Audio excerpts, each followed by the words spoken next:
என்னை வாழ வைத்த தெய்வமாகிய குருநாதர் குரு ராமசுப்பு ஐயா மற்றும் எல் துரைசாமி ஐயா மற்றும் ஆர் மணியன் ஐயா அவர்களுடைய பொற்பாதங்களை வணங்கி 20/1/2025 திங்கட்கிழமை இரவு 8 மணி முதல் 9 மணி வரை கிட்டத்தட்ட ஒரு மாதத்திற்கு 18 வகுப்புகள், ஒரு 6 மாதம் இந்த வகுப்பு நடைபெறுகிறது. அதில் பார்த்தீங்க அப்படின்னா 96 வகுப்புகள். இந்த 96 வகுப்புகளும் வீடியோ ரெக்கார்டிங்காக கொடுக்குறோம். டெய்லியுமே வீடியோ பதிவு பண்ணப்படும் நடக்கின்ற வகுப்பை. அந்த வகுப்பு முடிந்த உடனே அந்த வீடியோ அப்லோட் பண்ணி அவங்களுடைய டெலகிராம் மற்றும் வாட்ஸ்அப் மற்றும் மெயில் ஐடிக்கு வந்துடும். அது எப்போ வேணாலும் எல்லோரும் பார்த்துக்கிற மாதிரி ஒரு அம்சத்தை ஏற்பாடு பண்ணியிருக்கிறோம். சரிங்களா? அதனுடைய அறிமுக வகுப்பு இன்றைக்கி ஒரு ஜஸ்ட் ஃபார் ஒரு அறிமுக வகுப்பு பார்க்குறோம். பொதுவாக ஜோதிடம் நாம் ரொம்ப எளிமையாக கற்றுக்கொள்ள முடியுமா, எளிமையாக சொல்லிடலாமா அப்படின்னு நாம் தெரிஞ்சுக்கிட்டோம்னா ரொம்பவே ஈஸியாக இருக்கும் பலாபலன்கள் சொல்வதற்கு. இந்த பலாபலன்கள் சொல்வதற்கு ரொம்ப ரொம்ப ஈஸியாக நம்ம சொல்ல முடியும். அதற்கு அடிப்படையான சில விஷயங்களை நாம் கற்றுக்கொண்டு வைத்து கொண்டால் மேலும் மேலும் பலாபலன்களை நம்மால் ஜாதகத்தை பார்த்தவுடன் சொல்ல முடியும். அதன் அடிப்படையில் அது நாடி ஜோதிட முறையாக இருந்தாலும் சரி, அல்லது பராசரர் முறையிலாக இருந்தாலும் சரி, அதாவது எந்த முறை அப்படிங்கிறது இங்கே பிரச்சனையே இல்லை. அனைத்து முறைகளிலும் நாம் பலன் சொல்ல முடியும். அதுதான் இங்கே ஒரு அடிப்படையான கருத்து. அதில் இன்றைக்கி முதல் ராசியான காலபுருஷனுக்கு முதல் ராசியான மேஷ ராசியை பற்றி நாம் பார்க்க இருக்கிறோம். பொதுவாக மேஷ ராசினா என்ன, அதனுடைய குணநலன்கள் என்ன, அதனுடைய பலாபலன்கள் எப்படி கொடுக்கிறது அப்படிங்கிறத பற்றிலாம் நாம் கொஞ்சத்துக்கு கொஞ்சம் தெரிஞ்சு வச்சுக்கணும் சார். ஏன்னா ஒவ்வொரு கிரகத்துக்குரிய ராசிக்காரகத்துவம் ஒவ்வொரு பாவகத்துக்குரியது, ஒவ்வொரு ராசிக்குரியது. இதுபோல் எண்ணற்ற கிரக காரகத்துவங்களை நீங்கள் கற்றுக்கொண்டால் மிக தெளிவாக பலாபலன்களை சொல்ல முடியும். சரி, இப்போ மேஷ ராசிக்கு வந்துடுவோம். மேஷ ராசி என்றால் பொதுவாக மேஷம் என்பது காலபுருஷனுக்கு முதல் வீடு, செவ்வாயுடைய அம்சம் கொண்டது. மேஷம் என்பது செவ்வாயின் ராசி. இந்த மேஷ ராசியை பல ஆங்கிள்களில் பல விதமாக சொல்லுவாங்க. உதாரணமாக இதில் தாது மூலம் ஜீவன் அப்படின்னு இருக்கு. தாது மூலம் ஜீவன் இது ஒரு தன்மை. அடுத்த தன்மை பார்த்தீங்க அப்படின்னா நெருப்பு, அதாவது நெருப்பு தத்துவமா, நிலத்தத்துவமா, காற்று தத்துவமா, அல்லது நீர் தத்துவமா அப்படிங்கிற அடிப்படையில் ராசிகள் நமக்கு அமைகிறது. அதில் பார்த்தீங்க அப்படின்னா இந்த மேஷம் என்பது நெருப்பு தத்துவத்தை குறிகாட்டுகிறது. நெருப்பு தத்துவம் என்றால் நமக்கு என்ன புரிகிறது? பொதுவாக எரிகிற நெருப்பு நம்ம சொல்லிடுறோம். ஆனால் நம்ம அந்த நெருப்பு ராசின்னு வைத்துக்கொண்டு அதில் இருக்கக்கூடிய கிரகங்களை எப்படி நாம் பலாபலன்களை சொல்ல வேண்டும் அப்படிங்கிறதெல்லாம் நம்ம கொஞ்சம் அடிப்படையில் தெரிஞ்சுக்கலாம். பொதுவாக நெருப்பு ராசி என்றாலே அதிகமாக பசி எடுக்கும்னு அர்த்தம். அதிகமாக பசி எடுக்கக்கூடிய ராசி மேஷ ராசி. ஸோ அவங்களால பசியை கண்ட்ரோல் பண்ண முடியாதுன்னு அர்த்தம். மேஷ ராசி மேஷ லக்னம் எதுவாக இருந்தாலும் சரி, ரெண்டுத்துக்குமே பொருந்தும். ஸோ இது ஒரு நெருப்பு. நெருப்பு என்றாலே பற்ற வைத்தால் தான் எரியும்னு அர்த்தம். அவங்களுக்கு எந்த விஷயமும் தெரியாத அளவுக்கு இருந்தது அப்படின்னா அவங்களால எந்த பிரச்சனையும் யாருக்கும் இல்லை. ஏதாவது பிரச்சனைகள் அவர்களுக்கு தெரிய வந்தால் நிச்சயமாக அதை பற்றி அவர்கள் குரல் கொடுப்பார்கள். இது மேஷத்துடைய தத்துவம். சரிங்களா? இது மேஷத்துடைய தத்துவம். கிட்டத்தட்ட செவ்வாய்ங்கிறது போர் குணம் நிறைந்த ஒரு கிரகம்ங்க.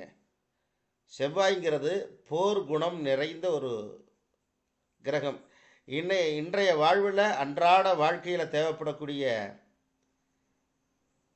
ஒரு தத்துவம்னா அது போர் குணம் தான். எல்லாருக்கும் தேவை, எல்லாத்துக்கும் தேவைப்படுது. ஏன்னா எங்கே போனாலும் போராட்டமாக இருக்குது. வேலைக்கு போனாலும் போராட்டம், வீட்டுக்கு போனாலும் போராட்டம், மற்ற எங்கே போனாலும் ஒரு மனிதன் போராடி கொண்டே இருக்கிறார்கள். நிறைய பிரச்சனைகள், நிறைய சங்கடங்கள், இது போல் நிறைய அது சொல்லிக்கிட்டே போகலாம்.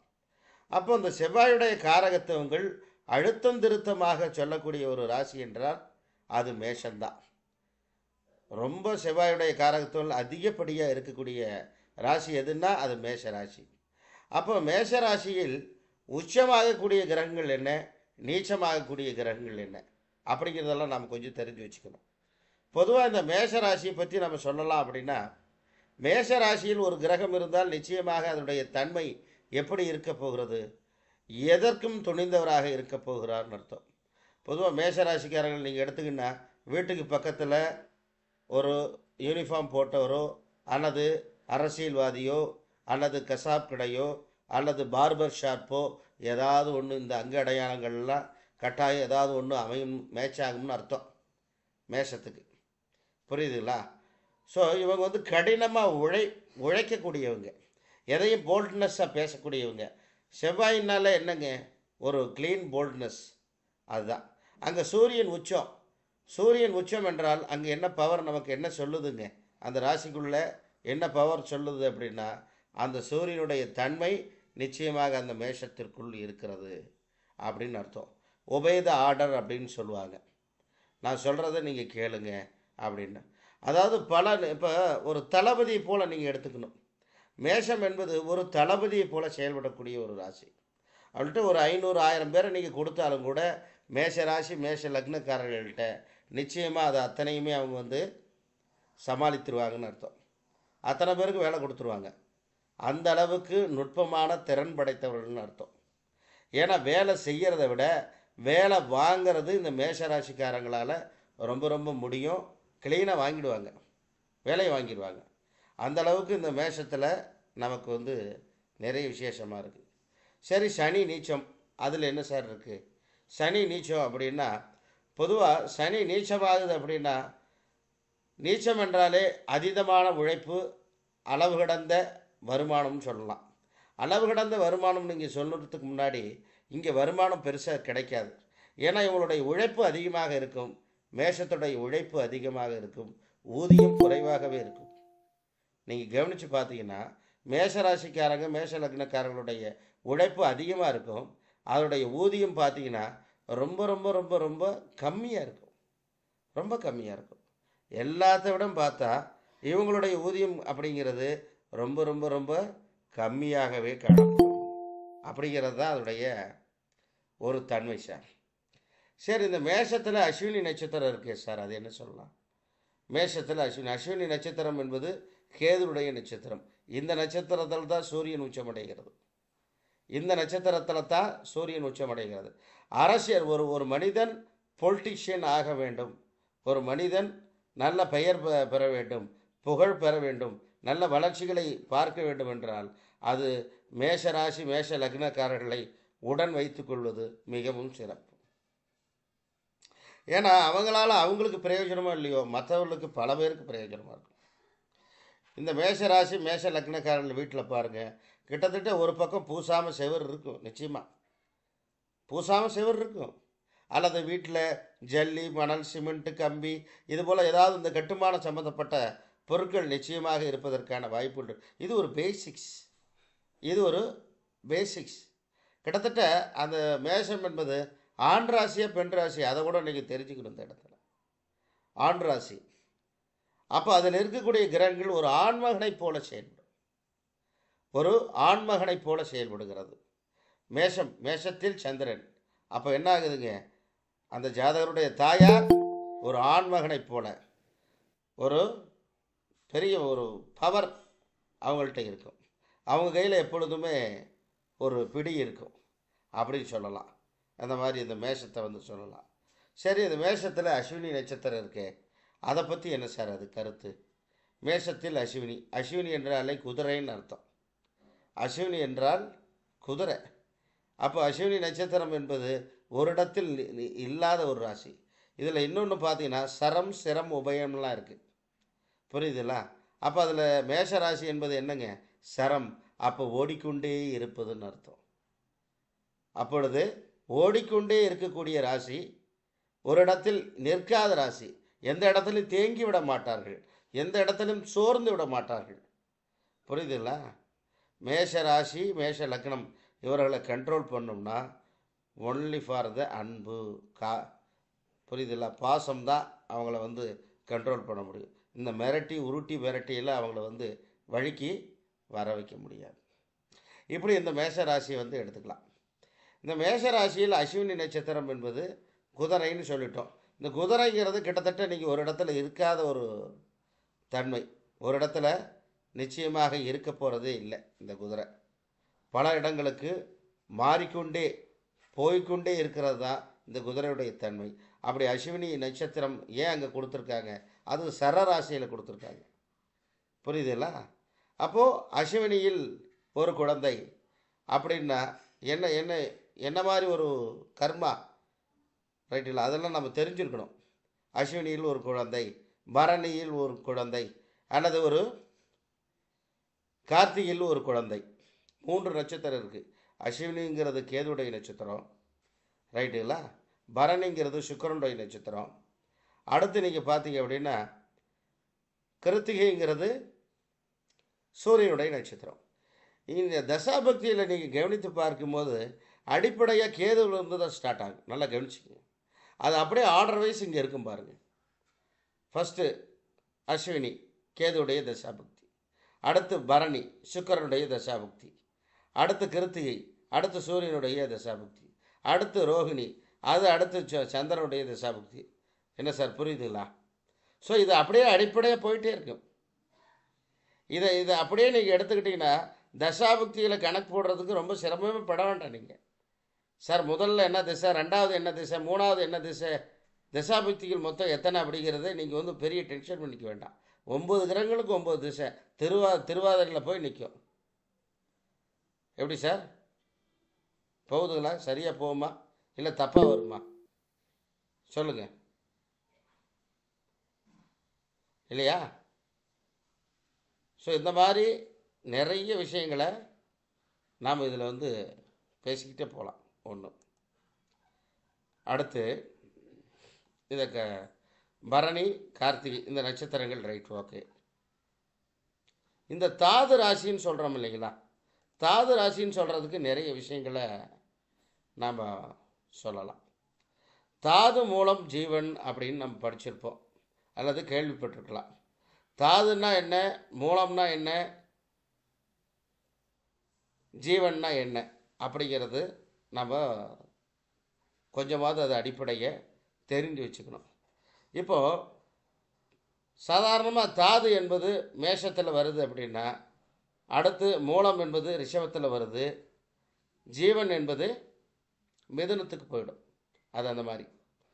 சரி, தாது எதுக்கு சார்? தாது வைத்துக்கொண்டு நாம் என்ன சொல்ல போகிறதில்ல, என்ன செய்யலாம் அப்படின்னு. அதாவது இவங்களுக்கு எப்போவுமே வந்து இந்த மேஷ ராசி மேஷ லக்னக்காரர்களுக்கு தாது சம்பந்தமான, அதுக்கு தான் சொல்லுவாங்க செவ்வாய் என்றால என்னங்க மெக்கானிக்கல் அப்படின்னு சொல்லுவாங்க, இரும்பு உலோகங்கள் அப்படின்னு சொல்லுவாங்க. கிட்டத்தட்ட உயிரற்ற பொருட்கள் மூலமாக பெரிய வருமானங்கள் ஈட்ட முடியும். அதுதான் தாது. உயிரே இல்லாதது, நிலையானது, திரும்ப குட்டி போடாது, எதுவும் பண்ணாது, அதுதான் தாது. சரிங்களா? ஸோ உயிர் இல்லாதது, உயிர் அற்றதுன்னு அர்த்தம். இதை எப்படி நம்ம பேஸ் பண்ணி எடுத்துக்கலாம்? சாதாரணமாக மேஷத்தில் குரு இருக்காருன்னு வச்சுக்கோங்க. மேஷத்தில் குரு இருக்கிறார் அப்படின்னா நம்ம என்ன எடுத்துக்கலாமுங்க? ஜாதகர் வலிமையானவர், ஃபஸ்ட்டு திறமையானவர், வலிமையானவர், எதற்கும் துணிந்தவர். ஏன் எதற்கும் துணிந்தவரை இங்கே பயன்படுத்துகிறோம்? செவ்வாயோடைய வீடு. ஸோ மேஷத்தில் ஒரு கிரகம் இருக்குன்னா அதுக்கு கோபம் ஜாஸ்தியாக இருக்குன்னு அர்த்தம். சார், செவ்வாய்ங்கிறது கோபத்தை மட்டும்தான் கொண்டு வருமா? ஏன் வேகமாக செயல்பட மாட்டாங்களா? ஏன் வலிமையாக செயல்பட மாட்டாங்களா? ரொம்ப ஸ்கில்டு பர்சன் நீங்கள் சொல்லக்கூடாதா? சொல்லலாம் சார், தப்பில்லை. ஆனால் அங்கு சரம், அது சரத்தில் வருகின்ற அந்த ராசி மேஷம். சரம்ங்கிறது என்னங்க? நான் தான் பறவைன்னு சொல்லிட்டேனே. சர்ருன்னு ஏறிடும். கோபம் வந்ததுன்னா சர்ருன்னு பரவிடும், வேற ஒன்றும் இல்லை. அவங்கள்ட்ட பல சூப்பர் நல்ல பழக்கங்கள் இருக்கும். ஆனால் இந்த கோவப்பட்டதால் அவங்க என்ன பண்ணிடுவாங்க, சார் அவர் கோவக்காரர் சார், அவர்கிட்ட பேச முடியாது, அவர் ரொம்ப டென்ஷனாக பேசிடுவார், இப்படிலாம். புரியுதுங்களா? ஸோ இந்த மாதிரி சொல்கிறேன். ஸோ அதுதான் அந்த மேஷத்துடைய ஒரு அடிப்படையான தன்மை. அப்போது குரு அங்கே இருக்குது அப்படின்னா என்ன சொல்லுது? அந்த ஜாதகருக்கு கோபதாபங்களே அதிகமாக கொடுக்கிறது. ரைட். சரி, சுக்கிரன் இருக்கார் அப்படின்னா மனைவி ஸ்கில்டு பர்சன், மனைவி ரொம்ப அற்புதமானவங்க, எல்லாத்தையும் எடுத்துக்கொண்டு எல்லா பொறுப்புகளையும் சுமந்து கொண்டு, ரைட்டுங்களா, எல்லாத்தையும் வழி நடத்துவாங்கன்னு சொல்லலாம். ஏன்னா செவ்வாயோடைய வீடு, சுக்கிரனுடைய தன்மை அங்கே இருக்கிறது. அப்போ நல்ல மனைவி வந்து பொறுப்பாக எல்லாத்தையும் கவனிப்பாங்க அப்படின்னு சொல்லலாம். சரி, குருவுக்கு அடுத்து சுக்கிரன்னு பார்த்தாச்சு. அப்புறம் வேறு என்ன பார்க்கலாமுங்க? புதனை பார்க்கலாம். புதன், இந்த புதன் என்பது செவ்வாயுடைய வீட்டில் இருக்குது. புதன் செவ்வாயுடைய வீட்டில் இருக்குது அப்படின்னா புதன் செவ்வாய் அப்படிங்கிறது காரசாரமாக பேசக்கூடியவங்க. எப்படிங்க? எதையுமே மனசில் ஒன்று வச்சுக்காம அவங்களுக்கு என்ன புரிஞ்சுதோ புரியலையோ அதை வெளிப்படையாக ரொம்ப நேர்மையாக நீட்டாக பேசி சொல்லி கேட்டுடுவாங்க. அதான் புதன் செவ்வாயுடைய வீட்டில் இருந்தால் என்ன மாதிரி பலனை கொடுக்குதுங்க? இந்த மாதிரி தான் ரொம்ப காரசாரமாக பேசுவாங்க. புரியுதுங்களா? ஏன் அவங்களுடைய படிப்பு என்னவா இருக்குன்னு கேட்டால், ஏன் இன்ஜினியர் சம்மந்தப்பட்ட கல்வியாக இருக்கக்கூடாது? ஏன் சிவில் சம்மந்தப்பட்ட கல்வியாக இருக்கக்கூடாது? ஏன் கம்ப்யூட்டர் சம்மந்தப்பட்ட கல்வியாக இருக்கக்கூடாது? ஸோ இதெல்லாமே செவ்வாயுடைய படிப்புகள் தான். இன்னும் நிறைய இருக்குது. ஸோ இதை சார்ந்த படிப்புகளே அவங்க படிப்பாங்கன்னு சொல்லிடலாம். சரி, ரைட்டு. புதன் ஓகே. வேறு என்ன சொல்லலாம்? குரு சுக்கிரன் புதன் பார்த்தாச்சு. சனி எடுத்துக்கங்க. சனி மேஷத்தில் இருப்பது நீச்சம். நான் என்ன சொன்னேன்? ஒரு ஜாதகத்தில் நீச்சம்னா நீச்சம் மட்டும் இல்லை, அதில் நீச்சத்தை நம்ம எப்படி பார்க்கணும்? சனி நீச்சமாக இருந்தாலும் கூட சனிக்கு நட்பு கிரகங்கள் இருந்தாலும் அங்கே நீச்ச பங்கம்லாம் மாறிடும். அது நிறைய நம்ம அடிப்படையில் நிறைய பார்க்கலாம். சரி, சனி நீச்சம் பேசிக்காக அதை வச்சுக்கோமே. சனி நீச்சம் என்ன சார்? உழைப்பு அதிகம், ஊதியம் குறைவுன்னு அர்த்தம். உழைப்பு அதிகமாக இருக்கும், ஊதியம் குறைவாகவே கிடைக்கிறதுன்னு அர்த்தம். சரி, சனி. வேற என்ன சார்? வேற என்ன கிரகத்தை சொல்லலாம்? சனி எடுத்தாச்சு. செவ்வாயே எடுத்துங்க. மறுபடியும் செவ்வாய் மேஷத்திலே இருக்கிறது. கிட்டத்தட்ட லக்னத்திலே செவ்வாயின்னு வச்சுக்கோங்க. அப்படின்னு என்ன பலாபலன் நம்ம சொல்லலாம்? லக்னத்தில் செவ்வாய் என்பதே கிட்டத்தட்ட ஒரு போர் வீரனை போல, ரைட்டுங்களா? அதாவது அவங்க வாழ்க்கையில் எவ்வளவு பெரிய தடங்கல்கள், சிக்கல்கள், எத்தனை பேர் எப்படி அவங்கள கீழே தள்ளிவிட முயற்சி பண்ணாலும் கூட மீண்டும் மீண்டும் மீண்டும் மீண்டும் எழுந்து வந்து கொண்டே இருப்பார்கள். சார், செவ்வாய்க்கு ரொம்ப வேல்யூ பவர் ஜாஸ்தி சார். அது வில் பவர் ரொம்ப ஜாஸ்தி. செவ்வாய்ங்கிற கிரகத்துக்கு வில் பவர் ரொம்ப ரொம்ப ஜாஸ்தி. ஒரு மனிதன் தனிமையாக முயற்சியாக தன்னுடைய சொந்த உழைப்பில், தன்னுடைய சொந்த முயற்சியில், தன்னுடைய வாழ்க்கையில் யாருடைய தயவும் இல்லாமல் வெளியே வரார் அப்படின்னா அவருடைய ஜாதகத்தில் செவ்வாயுடைய தயவு இல்லாமல் அவர் வெளியே வர முடியாது. ரைட்டுங்களா? உதாரணமாக நீங்கள் எடுத்துங்களேன், மிருகசீடம், சித்திரை, அவிட்டம், இந்த நட்சத்திரக்காரர்களை எடுத்துக்கங்க. அவங்க வாழ்க்கையில் எவ்வளவு சிக்கல் இருந்தாலும், எவ்வளவு பிரச்சனைகள் இருந்தாலும் அவங்க மேலும் மேலும் வெளியே வந்துக்கிட்டே இருப்பாங்க. சொந்த முயற்சியால், தன்னுடைய சொந்த முயற்சி, யாருடைய தயவு இல்லைனாலும் கூட தன்னுடைய சொந்த முயற்சியினால் வெளியே வரக்கூடியது. ஸோ ஒருத்தர் தன்னுடைய சொந்த முயற்சியால் வெற்றி பெறுவாரா அப்படின்னா நாம் அவருடைய ஜாதகத்தில் பார்க்க வேண்டிய கருத்தே செவ்வாயை பற்றி தான். அப்போ அந்த செவ்வாய் எங்கே இருக்கிறார், எப்படி இருக்கிறார் அப்படிங்கிறத பற்றி நாம் கட்டாயம் தெரிஞ்சு வச்சுக்கணும். சரி, செவ்வாய் வந்தாச்சு. வேறு என்ன சொல்லலாமுங்க? சந்திரன் சொல்லணும். சந்திரன்னா என்னங்க? தாயார் ரொம்ப வலிமையானவர். சந்திரனா தாய்மைக்கு உண்டான கிரகம். தாயார் வலிமையானவர், ஜாதகரும் வலிமையானவர். ஏன்னா சந்திரன் இவருடைய மனமும் திடகாத்திரமான மனம். சந்திரன் என்பது மனதை குறிக்கும் அல்லவா? நல்லா கவனிச்சிங்க சார். செவ்வாய் அந்த மேஷ வீடுங்கிறது அது ஒரு போர் ராசி, போர்க்கள ராசி. எப்படி சார்? அந்த மேஷ வீடுங்கிறது போர் ராசி, போர் குணமுள்ள ஒரு ராசி. ரைட்டுங்களா? ரொம்ப போராடும் திறமை எங்கே இருக்குது அப்படின்னா அந்த மேஷத்தில் இருக்குது. எப்படிங்க? ஒருத்தர் போராடுறாரு, போராடி வெற்றி பெறுறாரு அப்படிங்கிறது எல்லாமே எங்கே இருக்குதுங்க? அது மேஷத்தில் தான் அதிகமாகவே இருக்கிறது. அதுக்கு தான் போர் ராசின்னு சொன்னாங்க. ஸோ மேஷத்தில் எந்த கிரகம் இருக்கிறதோ அவருடைய வாழ்க்கையில் போராட்டங்கள் என்பது இருந்து கொண்டே இருக்கிறது. எப்படிங்க? போராட்டம் என்பது இருந்து கொண்டே இருக்கும்னு அர்த்தம். அதாவது மலைகள் சொல்லுவாங்க, அதை சிறு காட்டு பகுதி அப்படின்னு கூட சொல்லலாம். ரொம்ப முள்ளு செடி, கரடு முரடான பாதைகள். ரைட்டுங்களா? வெப்பம் அதிகமாக உள்ளது. நான் தான் சொல்கிறேன், அதிகமாக பசி எடுக்கும்னு சொன்னேன். நெருப்பு ராசினாலே, அதுவும் மேஷ நெருப்புனாலே அவர்களுக்கு அதிகமான பசி எடுத்துக்கிட்டே இருக்கும். ஏன்னா நெருப்பு அப்படிங்கிறது என்ன, உடம்புல தேகமே ரொம்ப சூடாக இருந்தால் என்ன ஆகுது? பசி எடுக்குதா இல்லைங்களா? ரொம்ப பசி எடுத்துக்கிட்டே இருக்கும், சாப்பிட்டுக்கிட்டே இருப்பாங்க. ஒரு சில பேர்லாம் ரொம்ப லெயினாக இருப்பாங்க, சாப்பிட்டுட்டே இருப்பாங்க, உடம்புல ஒன்றுமே இருக்காது. ஆனால் வெப்பம் மட்டும் ஜாஸ்தியாக இருக்கும். புரியுதுங்களா? இதில் இந்த திரிகோணங்களை பற்றி பேசுவாங்க. தர்ம திரிகோணம், அர்த்த திரிகோணம், காம திரிகோணம், மோட்ச திரிகோணம் அப்படின்னு. அதில் இது அந்த புருஷ தத்துவம் சொன்னால் தர்ம திரிகோணத்தை அது சேரும்.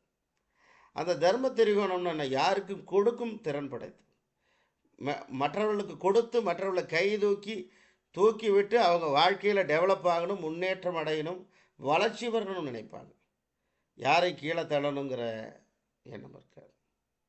சரிங்களா? ஸோ அந்த மாதிரி ஒரு அமைப்பு.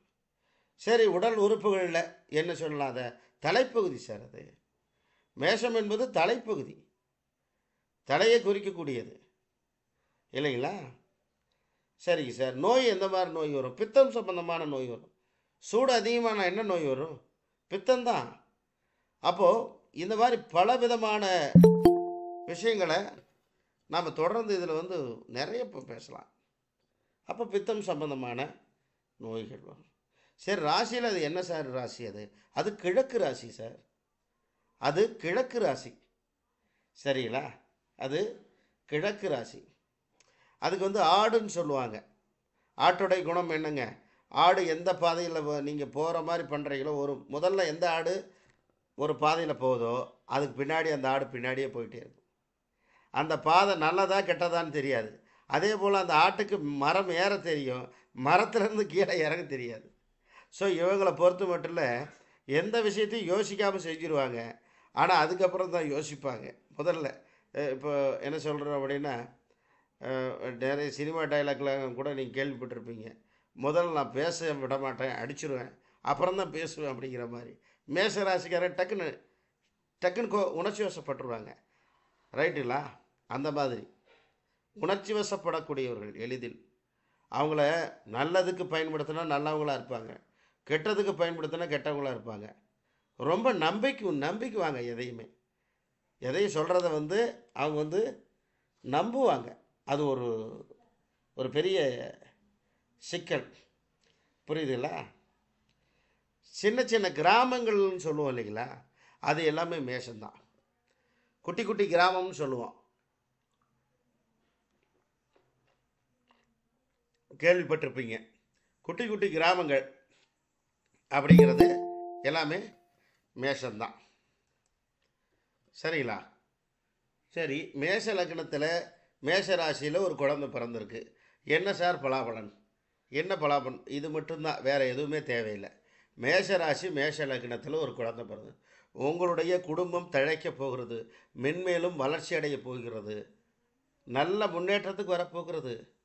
மேஷ ராசியிலேயோ மேஷ லக்னத்திலேயோ ஒரு குழந்தை பிறந்தால் அவங்களுடைய குடும்பத்தில் முன்னோர்களே, மூதாதையர்களே வந்து அவர்களுக்கு குழந்தையாக பிறந்திருக்கிறார் என்று அர்த்தம். எப்படிங்க?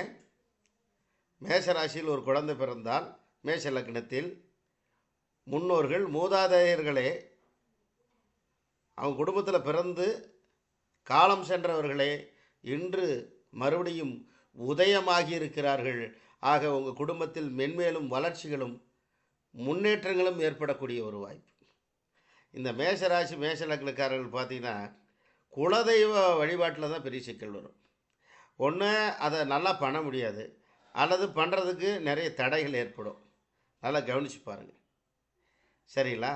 குலதெய்வ வழிபாட்டில் நிறைய இது வரும்.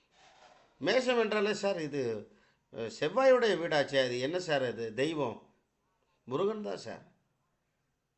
அதுக்கு தான் முழு முதற் கடவுள்னு வச்சுருக்கோம் இல்லையா? மேஷத்துடைய அதிபதியே அவர் தானே, செவ்வாய் தானே. செவ்வாய்க்கு அதிபதி யார்? முருகன் தான். ஸோ பேசிக்காக என்ன பண்ணலாம் சார்? மேஷ ராசி மேஷ லக்னம் என்ன தெய்வத்தை வழிபடலாம்? ரொம்ப சூப்பராக சொன்னால் அது முருகன் வழிபாடை பண்ணலாம். ஒன்றும் பெரிய டென்ஷன் பண்ணிக்க வேண்டியதில்லை, சரிங்களா? ஆனால் இதில் இன்னொன்று இருக்குது, இன்னொரு சூட்சமும் இருக்குது.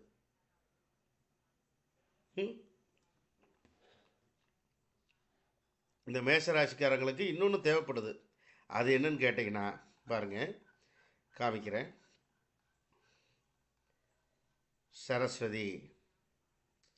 சரஸ்வதி தாயார் வழிபாடு ரொம்ப ரொம்ப அவசியம். எந்த மேஷ ராசி எந்த மேஷ லக்னமாக இருந்தாலும் சரஸ்வதி தாயாருடைய ஒரு அனுகிரகம் பெற்றால் அவர்கள் மென்மேலும் வளர்ச்சி அடைஞ்சிக்கிட்டே இருக்கலாம், சரிங்களா? ஸோ நீங்கள் ஏதாவது தொழில் பண்ணாலும், ஏதாவது ஆஃபீஸில் நீங்கள் ஒர்க் பண்ணாலும், அல்லது ஆஃபீஸ் ஏதாவது நீங்கள் வச்சுருந்தாலும், மேஷராசி மேஷ லக்னமாக தயவு பண்ணி நீங்கள் என்ன பண்ணுறீங்க, உங்கள் வீட்டிலையாவது ஒரு சரஸ்வதி படத்தை வாங்கி வைங்க. வெள்ளிக்கிழமை செவ்வாய்க்கிழமை பூஜை பண்ணிவிட்டு வாங்க, அல்லது வெள்ளிக்கிழமை மட்டும் பண்ணிட்டு வாங்க. ரொம்ப நல்லது, ரொம்ப விசேஷமான பலன்களை நீங்கள் அதில் பார்க்க முடியும், சரிங்களா? சரி, இந்த கட்டத்தை பாருங்கள். இந்த கட்டத்தை பார்த்தா நமக்கு என்ன புரியுதுங்க? செவ்வாய் 28 டிகிரியில் உச்சம்னு நம்ம போட்டுருவோம். சாதாரணமாக செவ்வாய் 28 டிகிரியில் உச்சம். எங்கே உச்சமடைகிறது? மகரத்தில் உச்சமடைகிறது. இப்போ மகர ராசி என்பது செவ்வாய்க்கு நட்பு வீடா பகை வீடா? நிச்சயமாக பகை வீடு. அதாவது எப்பவுமே செவ்வாயோடைய குணம் என்ன? எதிரியுடைய இடத்துக்கே சென்று சந்திக்கக்கூடிய தைரியம்தான் செவ்வாயிடம் மிகப்பெரிய ஒரு உன்னதமான கருத்து. அப்போ இந்த செவ்வாய் தன்னுடைய பரம எதிரியான சனியுடைய வீட்டுக்கே சென்று அங்கே 28 பாகை. இன்னொன்று சார், இன்னொரு சீக்ரெட் பார்த்துங்க. இந்த செவ்வாய் மட்டும்தான் தன்னுடைய சொந்த நட்சத்திரத்தில் உச்சமடையும். செவ்வாய் மட்டும்தான் தன்னுடைய சொந்த நட்சத்திரத்தில் உச்சமடையும். வேற எந்த கிரகமும் கிடையாது. நவகிரகங்களில் எந்த கிரகமும் தன்னுடைய சொந்த நட்சத்திரத்தில் உச்சமடையாது. செவ்வாய் மட்டும்தான் உச்சம், சரிங்களா? ஸோ அந்த மாதிரி ஒரு தன்மை. சரி, மகரத்தில் செவ்வாய் உச்சம். அப்போ மகரத்தில் செவ்வாயுடைய தன்மை இருக்கிறதா இல்லையா? 100% இருக்குது சார். மகரத்தில் செவ்வாயுடைய தன்மை 100% இருக்குது. அதுக்கு தான் நான் என்ன சொன்னேன், ஒரு போர் வீரனை போல பெரிய இப்போ சாதாரணமாக பாருங்கள், ஒரு ராஜாவுக்கு என்ன தேவை? தளபதி தான் தேவை. அந்த தளபதி சரியாக இருந்தால் தான் ராஜாவால் ஆட்சியை நடத்த முடியும். ஆனால் இங்கே ராஜா பெருசா தளபதி பெருசா? தளபதி தான் திறமையில் பெரியதவர். ஆனால் ராஜா புகழ் தான், அவர்கிட்ட ஒன்றும் இல்லை. ஆனால் மிகப்பெரிய திறமை. இதை அத்தனையும் காப்பாற்றணும்னா இந்த ராஜா கிட்ட தான் இருக்குது. ஸோ இந்த செவ்வாயால் மட்டும்தான் முடியும். அதான் ஒரு ஜாதகத்தில் செவ்வாய், ஒரு ஆண் ஜாதகத்தில் செவ்வாய் என்பது கலத்திரத்தை குறிக்கிறது. அவருடைய திருமண வாழ்க்கையை சுட்டி காட்டுகிறது. அவருடைய திருமண பந்தத்தை சுட்டி காட்டுகிறது. எப்பொழுது திருமணம் நடைபெறும், அந்த திருமண வாழ்க்கை எப்படி இருக்க போகிறது அப்படிங்கிற ஒரு மாதிரியான விஷயங்களை நமக்கு சொல்லி காட்டுது. இதுவே பார்த்தீங்க அப்படின்னா அந்த செவ்வாய் ஒரு பெண்ணுடைய ஜாதகத்தில் தன்னுடைய கணவனை சுட்டி காட்டுகிறது. கணவன் எப்படி இருப்பார்? அழகாக இருப்பாரா? அறிவுடன் இருப்பாரா? உள்ளூரில் இருப்பாரா? வெளியூரில் இருப்பாரா? இதுபோல் எக்குத்தப்பான விஷயங்களை சொல்லலாம். ஸோ ஒரு ஆணுடைய ஜாதகத்தில் கலத்தர வாழ்க்கை, திருமண வாழ்க்கை, திருமண லைஃப்பை சுட்டி காட்டுது. ஒரு பெண்ணுடைய ஜாதகத்தில் செவ்வாய் தன்னுடைய கணவனை பற்றி எடுத்துரைக்கிறது. இப்போ இப்போ மகரத்தில் செவ்வாய் உச்சமாக இருக்குது. ஓகே, இப்போ மகரத்தில் செவ்வாய் உச்சமாக இருக்குது. ரைட். என்ன சார் இதனுடைய தன்மை என்ன மாதிரி இருக்கும்? சாதாரணமாக கிட்டத்தட்ட மகரம்ங்கிறது முழங்கால்னு சொல்லுவாங்க. முழங்கால் பகுதி. இப்போ நாம் மேஷம் எப்படி தலைன்னு சொன்னோம், அதுபோல் மகரம் என்பது முழங்கால் பகுதி. அந்த முழங்கால், அந்த மூட்டில் தான் உச்சமடைகிறார் இந்த செவ்வாய்னு அர்த்தம். அப்போ ஒரு மனிதனுக்கு திருமண உறவு, அந்த கலத்தர பந்தம், அந்த திருமண வாழ்க்கை நன்றாக இருக்க வேண்டும் என்றால் அந்த கால் மூட்டுகள் நன்றாக இருக்க வேண்டும். ஒன்றும் இல்லைங்க, சாதாரணமாக ஒருத்தருக்கு காலில் பிரச்சனை வருது, கால் நடக்க முடியல, முட்டியில் வலி வருது, காலில் வலி வருதுன்னா நல்லா கேட்டு பாருங்க, அவருக்கு தொழிலில் சிக்கல் வரப்போகுதுன்னு அர்த்தம். தொழில் ரீதியான தாக்கங்கள், தொழில் ரீதியான பிரச்சனைகள் இருக்கும்னு அர்த்தம். ஒரு ஜாதகருக்கு காலில் பிரச்சனை வந்துவிட்டால் அவருக்கு தொழில் ரீதியான தாக்கங்கள், தொழில் ரீதியான பிரச்சனைகள் வருவதற்கான வாய்ப்புகள் அதிகமாகவே இருக்குது. சரிங்களா? இதெல்லாம் நம்ம சொல்லலாம். அப்போ திருமண வாழ்வுக்கு தேவையானது என்ன? கால் மூட்டுகள் ரொம்ப ரொம்ப பலமாக இருக்கணும். அதுக்காகத்தான் அந்த கால் மூட்டில்தான் உச்சமடைகிறார் செவ்வாய். சரிங்களா? அதோடைய தன்மையை நீங்கள் புரிஞ்சுக்கணும். இதுபோல் நிறைய இந்த செவ்வாயை பற்றி நிறைய பேசிக்கிட்டே இருக்கலாம். நிறைய தன்மை இருக்குது.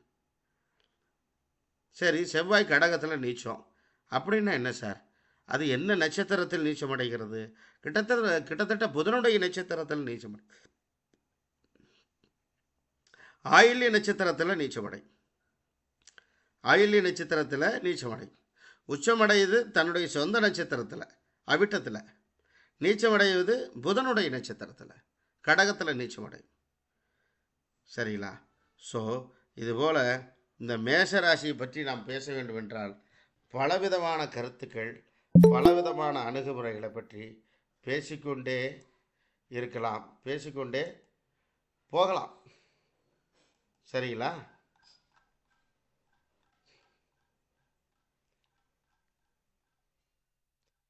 இப்படி தான் உங்களுக்கு இந்த மாதிரி ப்ரெசன்டேஷனில் தான் வகுப்புகள்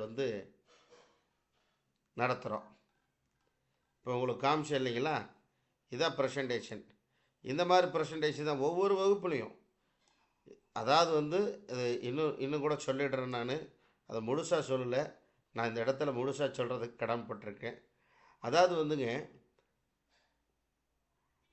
இந்த வகுப்பு, அந்த 6 மாத வகுப்பில் என்னென்ன பார்க்குறோம் அப்படின்னா, கம்ப்ளீட்டாக ஒரு மனிதன் பிறப்பு முதல் கடைசி வரைக்கும் என்ன வேலைக்கு போவார், என்ன திருமணம், எப்பொழுது திருமணம், குழந்தை பாக்கியம், வீடு கட்டுறது, மெடிக்கல் அஸ்ட்ராலஜி, ஸ்டெல்லர் அஸ்ட்ராலஜி, அப்புறம் காலபுருஷ தத்துவம், புரியுதுங்களா?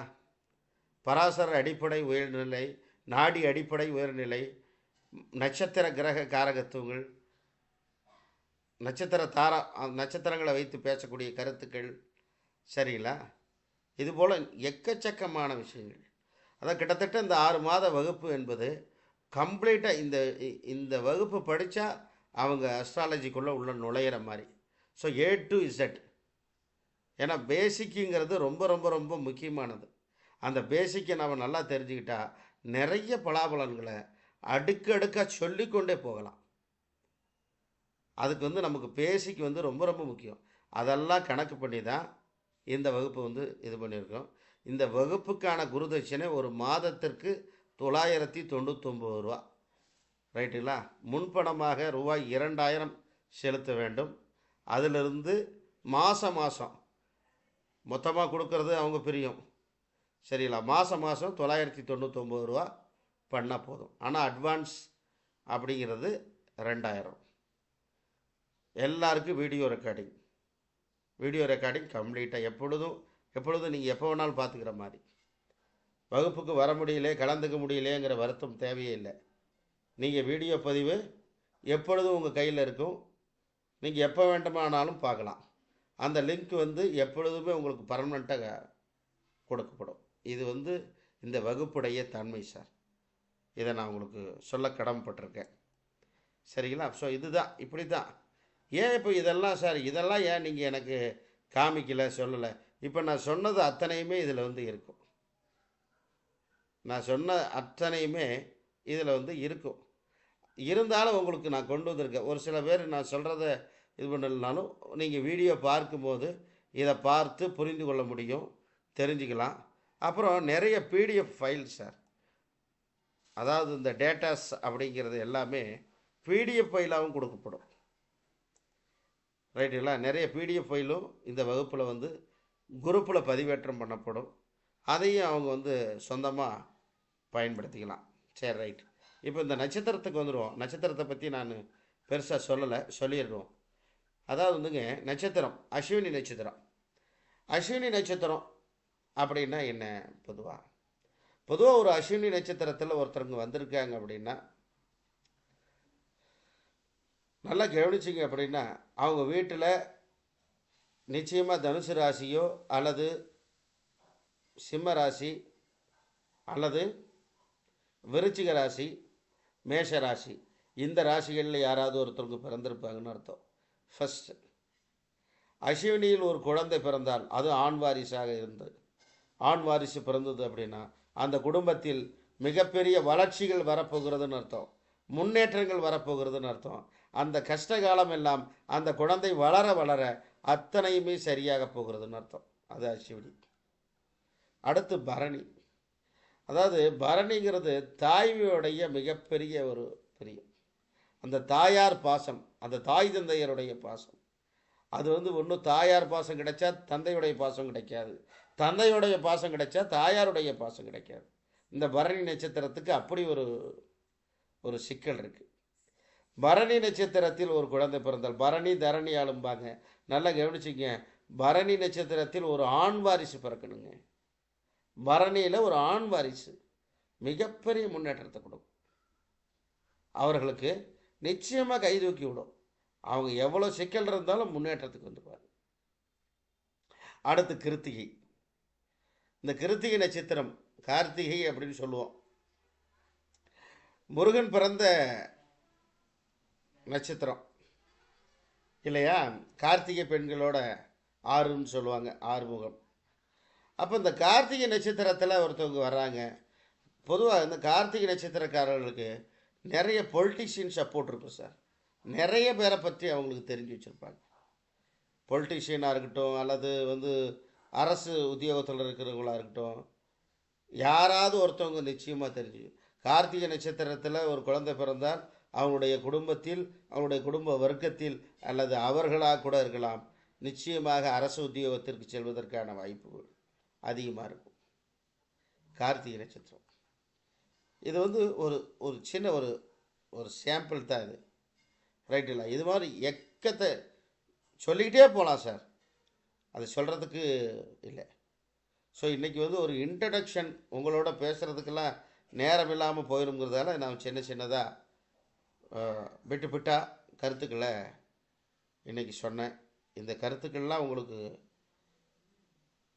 ஒரு இருக்குன்னு தெரியும். இப்படி தான் இது அடிப்படை.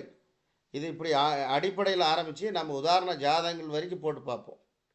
ஒரு ஜாதகத்தை போட்டு பார்த்து அதுக்கு என்ன பலாபலன் அப்படிங்கிற விவரிக்கிற வரைக்கும் இந்த வகுப்பில் வந்து அது நடைபெறும். அது திருமணமாக இருக்கட்டும், புத்திர பாக்கியமாக இருக்கட்டும், அல்லது வேலை வாய்ப்பாக இருக்கட்டும், அல்லது வெளிநாடு இருக்கட்டும், அல்லது மெடிக்கல் அஸ்ட்ராலஜி, மருத்துவம் சார்ந்த விஷயமாக இருக்கட்டும், இதுபோல் எண்ணற்ற விஷயங்களை இந்த வகுப்பில் ஜாதகத்தை போட்டு நம்ம எல்லாம் அதெல்லாம் பார்க்கலாம், கேட்கலாம். ஏதாவது உங்களுடைய சந்தேகங்கள், அல்லது இங்கே நிறைய பேர் வந்து புதுசாக வந்திருப்பீங்க, நீங்கள் ஏதாவது உங்களுடைய ஃபீட்பேக் ஏதாவது இருந்தாலும் கூட நீங்கள் இங்கே பதிவு செய்யலாம் சார். சார் வணக்கம் sir, Kesavan, Chennai auto driver sir. வாங்க வாங்க கேசவன் சார், வணக்கம். வாங்க வாங்க. இல்ல சார், இன்னைக்கு ரொம்ப லேட்டு. நானு அதான் எங்க பாப்பா கிட்ட சொல்லி ஆன் பண்ணி வைமா அப்படின்னு. சரி, வகுப்பு இப்போ போயிட்டு இருந்தது, மிக அருமையா இருந்தது. வரக்கூடிய புதிய நபர்களுக்கு என்னுடைய வணக்கத்தையும் வாழ்த்துக்களையும் தெரிவிச்சுக்கிறேன். நன்றி சார். ஒரு ஆட்டோ டிரைவர் என்னாலேயே இந்த ஜோசியத்தை பழகிறதுக்கு முடியும் அப்படின்னும் போது மற்றவர்கள்லாம் சளைத்தவர்கள் அல்ல. அதை நீங்க முடிவு செய்து கொள்ளலாம். அதே போல பாருங்க, இன்னைக்கு மிக சிறப்பான ஒரு விஷயத்த சொல்லியிருக்காரு. நீங்க தசாபுத்தியை வந்து பாத்தீங்கன்னா கணக்கிடணும் அப்படின்னும் போது ரொம்ப சிந்திக்காதீங்க. அஸ்வினி தான் முதல், பரணி தான், சுக்கிரன் தான் ரெண்டாவது திசை, மூன்றாவது திசையாக சூரியன் தான் வருவாரு, நான்காவது திசையா சந்திரன் தான் வருவாரு அப்படின்றத ரொம்பவும் எளிமையா கோடிட்டு காட்டியிருக்காரு. அதனால அவரு அந்த ஒரு விஷயம் வந்து வெளியே வந்து பொதுவா கிடைக்காது. எல்லாமே பாத்தீங்கன்னா ரகசியம் ரகசியம் சொல்லி கையிலே பிடிச்சிருப்பாங்க. நம்ம சார் பாத்தீங்கன்னா வெளியே கை திறந்து காமிச்சிருவாருங்க. அதனால நமக்கு கொஞ்சம் சௌகரியம். எல்லாமே வெளிப்படையாக இருப்பதனால நம்ம அதெல்லாம் எளிமையா பயன்படுத்திக்கலாம். அதே போல பாருங்க, அவிட்டம் நட்சத்திரம் 28 டிகிரியில சொந்த நட்சத்திரத்துல வருது அப்படின்னு சொல்லியிருக்காரு. இந்த மாதிரி புதிய கருத்துக்களை வந்து நம்ம நோட்ஸ்ல கூட இருக்கும். பட் ஆனா நம்மளால ஐடென்டிஃபை பண்ண முடியாது. அதை தொட்டு காட்டுறதுக்கு நிச்சயமாக ஒரு குரு வேணும். அதுல இதுவரையில் எண்ணற்ற குருமார்களை எல்லாருமே சந்திச்சிருப்போம். அதுல வசந்த கணபதி சார் வந்து பாத்தீங்கன்னா மேலோங்கியே இருக்காரு. நன்றி நன்றி சார். வந்திருக்கக்கூடிய நபர்கள் வந்து வீடியோ ஆன் பண்ணி ஒரு ஹாய் சொன்னீங்கன்னா மகிழ்ச்சியா இருக்கும்னு நான் நம்புறேன். உங்களின் விருப்பம். வாய்ப்பு கொடுத்தமைக்கு நன்றி. நன்றி சார், ரொம்ப நன்றி. நன்றி ஐயா. வணக்கம் ஐயா. வணக்கம் வணக்கம் முனிராஜ் ஐயா. கேசவன் சார் சொன்ன மாதிரி தான் நானும் கொஞ்சம் கேட்காதான் வந்தேன். அது வந்த சம்பவமே வேற. அதை இங்க நான் பதிவிட விரும்பவில்லை. இருந்தாலும் என்னுடைய கரணம் கரசை, கரசைக்கு சந்திரன், ஏன உங்களோட அமைப்பு வசந்த கணபதி போதும் ஐயா.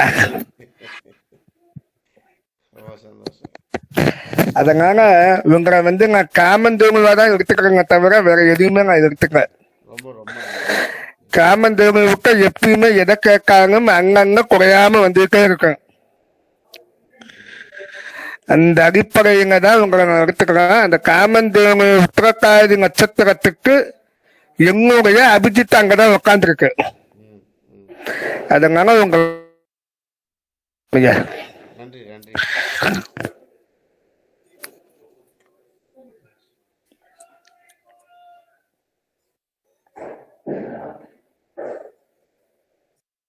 வேற ஏதாவது யாராவது கருத்து சொல்றீங்களா?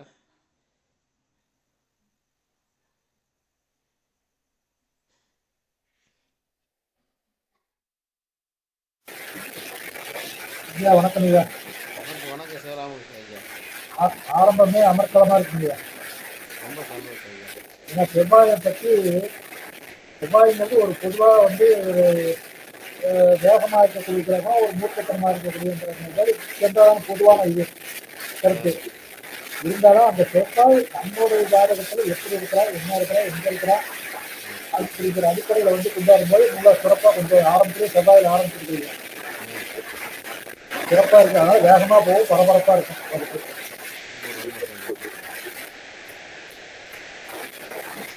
ஐயா வணக்கம் ஐயா. வணக்கம் வணக்கம் ஏழுமலை சார், வாங்க ஐயா. அடிப்படையான விஷயங்கள் நிறைய இதுல தெரியாம விஷயங்கள்லாம் சொல்றீங்க ஐயா. இதுல நல்லா அந்த அடிப்படையா என்ன நெருப்பு ராசி, சரஸ்திரம் உபயம், இந்த மாதிரி. அப்புறம் ஆமாங்க ஐயா, இதுல எல்லாம் நிறைய தத்துவங்கள்லாம் நிறைய அது தெரியாத ஒரு அடிப்படை கருத்தெல்லாம் இதுல வருதுங்க ஐயா. நான் ஈஸியா புரியுங்க ஐயா. நல்லா இருக்கும். ஸ்டார்ட் பண்ணவே இல்லை. ஆமாங்க ஐயா. ஆமாங்க. நட்சத்திரத்தை பத்தி முதல் ராசி. ஆமாங்க ஐயா. அந்த அதாவது அந்த ராசி கட்டத்துல இருக்கக்கூடிய எல்லா தன்மையையும் எளிமையா புரியுற மாதிரி அந்த நட்சத்திரத்துல இருந்து எல்லாமே சொல்றது நல்லா. அதான் அடிப்படையா எல்லா விஷயமும் தெரியுங்க ஐயா. நல்லா ஈஸியா இருக்குங்க ஐயா. ஆமா, ரொம்ப சந்தோஷம். கிளாஸே அருமையா இருக்குங்க ஐயா. இன்னும் பெருசா இன்னும் போக போக நான் நிறைய நல்ல விஷயங்கள்லாம் இருக்குங்க ஐயா. நிறைய இருக்குங்க ஐயா. நல்ல ஒரு கிளாஸா இருக்கும். நன்றிங்க ஐயா. நன்றி சார், நன்றி. நன்றிங்க நன்றிங்க. நன்றி. சார் வணக்கம் சார். இந்த வணக்கம் கிளாஸ் சந்தியம்மா, வணக்கம். இல்ல மேஷத்தை பத்தி ஃபுல்லா எல்லாமே நல்லா எடுத்துட்டீங்க சார். இந்த உச்சம் நீச்சம்லாம் எந்த நட்சத்திரத்துலன்னு கூட தெரியல. ஆனா இந்த கிளாஸ்ல அதை நான் தெரிஞ்சுக்கிட்டேன். இன்னும் நிறைய தெரிஞ்சுக்கணும்னு நினைக்கிறேன். எல்லா நட்சத்திரங்களை பத்தியும் நீங்க எடுத்திருக்கீங்க இன்னைக்கு. அது ரொம்ப நல்லா இருந்துச்சு சார். ஈஸியா புரியுற மாதிரியும் இருந்துச்சு. நிறைய எல்லாம் அந்த ஃபுல் டீட்டெயிலா நீங்க செவ்வாயில இருந்து நட்சத்திரத்துல இருந்து மேஷத்தை பத்தி ஃபுல்லா சொல்லிட்டீங்க சார். ம். எல்லா கிளாஸ்லயுமே நீங்க எல்லாமே எல்லா டீட்டெயிலும் சொல்றீங்க. இது ரொம்ப இன்ட்ரெஸ்டா ஆர்வமா இருக்கு. அடிப்படை தெரிஞ்சுக்கிறதுங்கிறது ரொம்ப நல்லா இருக்கு சார். நிறைய கத்துக்கணும்னு நினைக்கிறேன் சார். ரொம்ப நன்றி மேடம். வாங்க. நன்றி.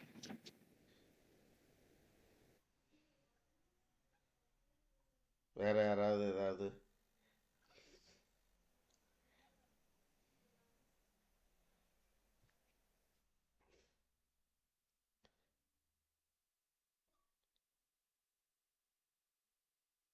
சரி, வேற யாரும் இல்லை. பரவாயில்ல. சரி, நாளையிலேருந்து வழக்கம் போல் நமது வகுப்பு எப்பொழுதும் போல் ஆரம்பமாயிடுச்சு. இன்றைக்கி ஜஸ்ட்டு ஸ்டார்ட் பண்ணி வச்சுட்டோம். சரிங்களா? நாளையிலேருந்து வழக்கம் போல் வகுப்புகள் தொடரும் சார். அதனால் எல்லோரும் மறக்காமல் அந்தந்த டயத்துக்கு வந்துடுங்க. ரொம்ப சந்தோஷம். பிருத்திவிராஜ் சார் ரொம்ப மெசேஜ் கொடுத்துருக்காரு. ரொம்ப சந்தோஷம் sir. Thank you very much sir. உங்களுடைய வருகைக்கு ரொம்ப நன்றி. உங்களுக்கு தெரிந்தவர்கள் சகோதரர்கள் சொல்லுங்கள். ஈஸ்வரி மேடம் சொல்லுங்கள். வணக்கம் சார். வணக்கம். சார் எனக்கு தெரிஞ்சவங்க தான் உங்களோட லிங்க் அனுப்பினாங்க. நான் இன்னைக்கு ஃபர்ஸ்ட் டைம் தான் அட்டன் பண்ணினேன். ரொம்ப நல்லா இருந்தது. எதுவுமே பேசிக் தெரியாதவங்க கூட அழகா தெரிஞ்சுக்கிற மாதிரியான உங்களுடைய விளக்கங்கள் ரொம்ப நல்லா இருந்ததுங்க. ரொம்ப ரொம்ப ரொம்ப நன்றிங்க. ரொம்ப நன்றி மேடம். தீர்க்கேஷா நல்லா இருக்கணும். நன்றி நன்றிங்க. நன்றி நன்றி.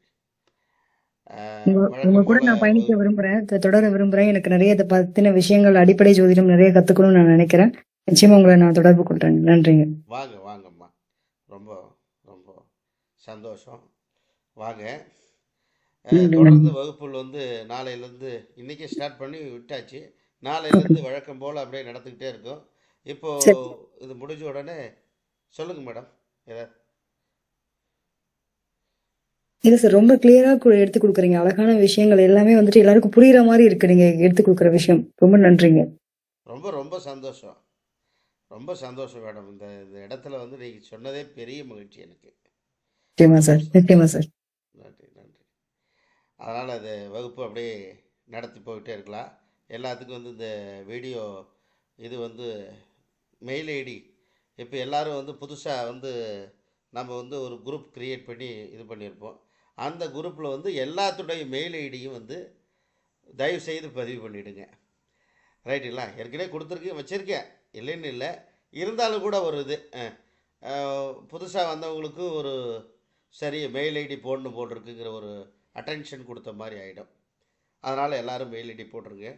வீடியோ அனுப்பி வைக்கிறேன், பாருங்கள். தொடர்ந்து வாங்க.